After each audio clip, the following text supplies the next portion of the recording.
I often get asked the question, how do I negotiate if I have no power?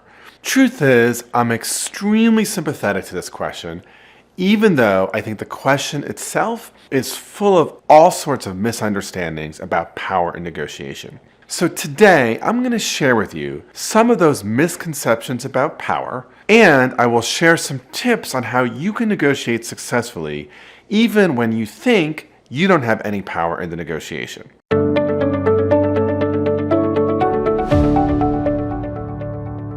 So, misconception number one is embedded in the topic of this video.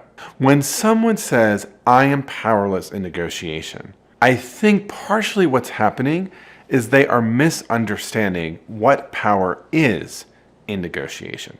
So let me explain what we mean by power in negotiation. If you look at the literature, there are all sorts of papers with all sorts of fancy definitions describing power in negotiation. But I think the most useful definition is that in negotiation, power is simply your ability to persuade. Remember, our definition of negotiation is any communication with an intention to influence or persuade someone else to say or do something. So, by dint of the fact that you are in a negotiation, you have some power. Why do I say that? Because people who can get things done without being in a negotiation will do that. So if they're sitting with you, even though they're the boss, even though they're the landlord, even though they're the governor, it means that there's something they want you to do. And there's something you want them to do. But the fact that there's something that they want you to do means you have some power. So you may not have as much power as them, but you have some. And this goes to the second misconception, is that we tend to think that power is only about who has a better BATNA in the negotiation. So let me remind you of what we mean by BATNA. BATNA is your best alternative to a negotiated agreement. So BATNA is the thing that we're going to do if we don't reach an agreement. So let's imagine a situation where you're a junior employee and there's a boss, and you're trying to negotiate with your boss to, let's say, get a raise or a promotion. The boss's BATNA might be to basically say no to you and promote someone else. Your BATNA is maybe to quit and start looking for a job. And so in your mind, you're thinking, my BATNA is cruddy, right? I'm jobless. Their BATNA is great. I keep doing the same thing and they promote someone else. The problem here is that there are other ways of thinking about power that are more than just BATNA. And so when I'm going into negotiation, I need to think about, is there a way I can improve my BATNA before I go into that negotiation? So if my current BATNA is to do nothing or to quit my job and have no job, maybe what I do is before I begin the negotiation, I go off and get an offer from a competing company.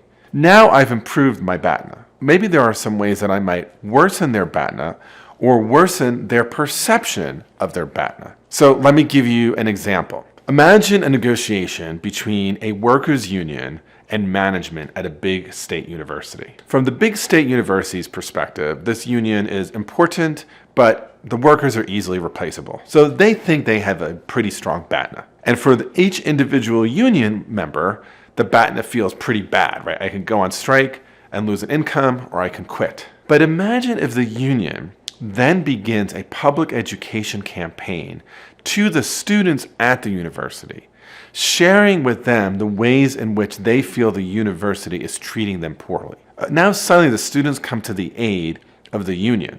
Has the BATNA for the university changed? No, it's still the same. But has the perception of the goodness of that BATNA changed for the management at the university? Absolutely. Now, if they refuse to reach an agreement and bring in replacement workers, the entire student body will be enraged.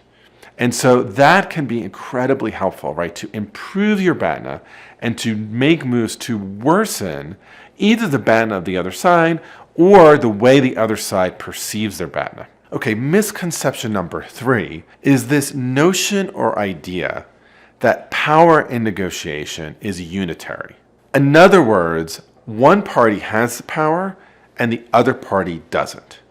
So it's like thinking about power and the way we might think about power in, let's say, a basketball game, right? If we're playing basketball, I definitely want to have the ball. Because if I have the ball, I'm on the offense, right? That's how I score points. And if I have the ball and you don't, you want to get the ball from me.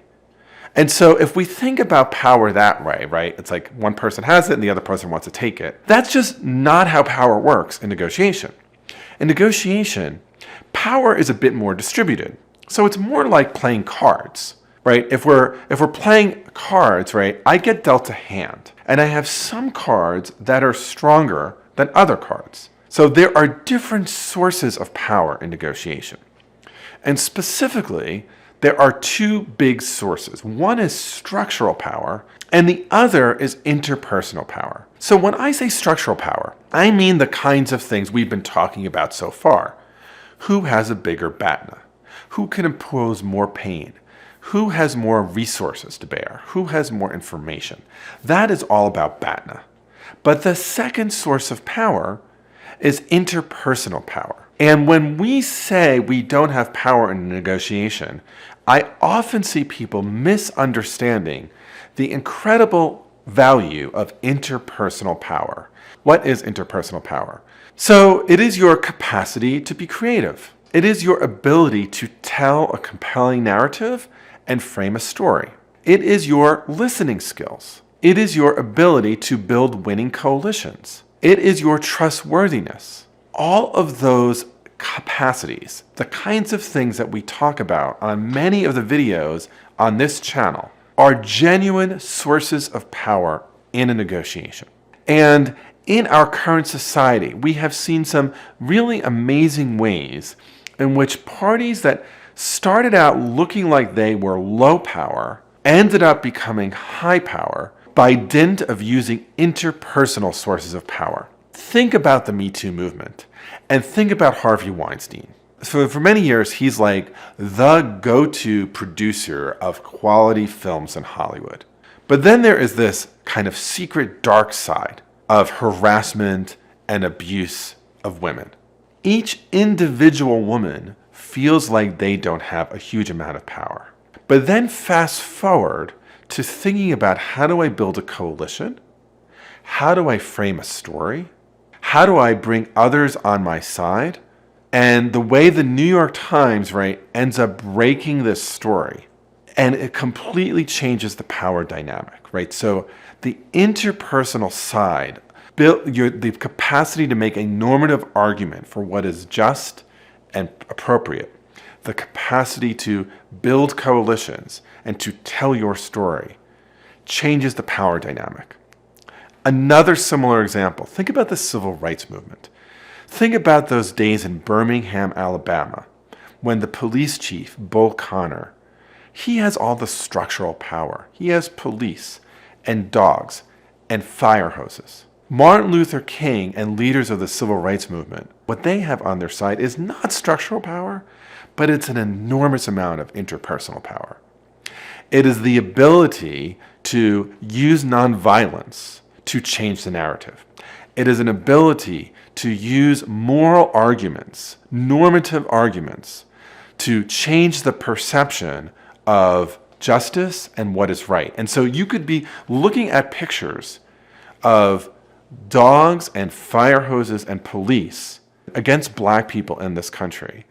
But in that moment, when we see that picture, we see the power shifting. Last piece of advice I want to suggest is that sometimes people in a negotiation say to me, you know, the other side just uses their power. They don't care at all about what's fair or appropriate. Now, to be clear, there are times when that is true. But research has suggested that most human beings care at least a bit about being perceived as fair, and most human beings see themselves as being fair. To the degree that is true, it means that if you feel like you do not have a lot of power in a negotiation, your goal is to harness objective criteria, harness standards of legitimacy that explain why what's being offered to you is unfair and why some other outcome would be more fair. I've found in my own negotiation consulting practice that this can be incredibly powerful. That I will be coaching a client, let's say, on a litigation matter, and some big company comes in with a lowball offer that is completely indefensible. And instead of counter-offering or just saying yes, we ask, help us understand what this is based on. And the response is either nothing, it is what it is, or this is what we usually do, or we think we'll say you'll say yes, whatever it is, right? And then we come back and say, we're only prepared to have this negotiation if it is based on some kind of fair, objective criteria. And maybe we will counter with something that is based on objective criteria that we can demonstrate. And I have often found that that gets a positive result. So, to be clear, there are power differences in negotiation. I am not naive. However, when people say they have no power in a negotiation, I simply reject that. Because if you are in a negotiation with someone else, it means that they want you to do something or not do something. And that means you have power. So, if you want to improve your ability to be successful with them, do what you can to improve your BATNA. Consider whether you might be able to worsen their BATNA or at least worsen the way they perceive their BATNA. Third, realize that power is not unitary, it is distributed. And there's both structural power and interpersonal power. And each of us can actually exercise interpersonal power. In fact, the more you watch these videos and pick up the skills, the more interpersonal power you will have in negotiation. And lastly, harness the power of criteria in negotiation. So, to continue learning on how you can be effective in situations where you feel like you have less power, watch this next video, which is how to start a difficult conversation at work. In addition, please use your power right now to subscribe to my channel and like this video. And don't forget to ring the bell so that you'll be notified every time there's new content on this channel. Okay, you know you want to increase your negotiation power. Keep on watching. Click, click.